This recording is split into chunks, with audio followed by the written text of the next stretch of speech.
Welcome to my channel. Tonight's scary story is called The Fridge That Opens at Night.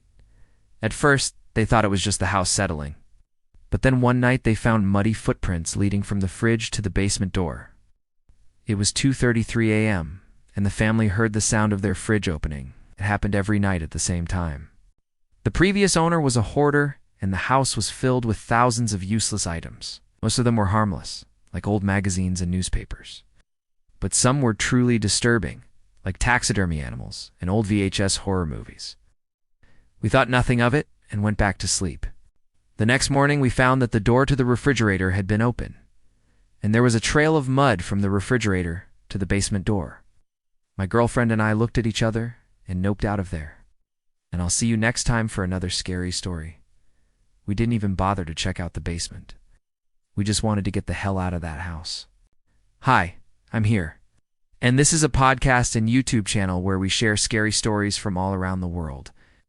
We quickly learned that the house had a mind of its own.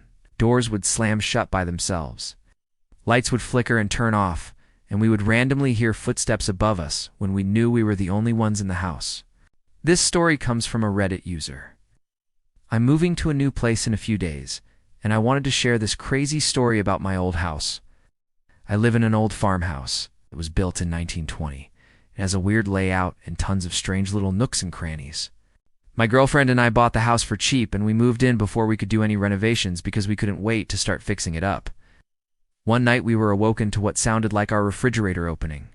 Yeah, rightfully so. That is a scary story. Remind me to never buy a new house again. If you like this story, then be sure to subscribe and leave a like. Also, if you want to hear more stories like this one, then check out the playlist. I promise you won't be disappointed. As always, thanks for listening. 8. And remember, don't believe everything you see on the internet or the footprints leading to your basement. This has been your host,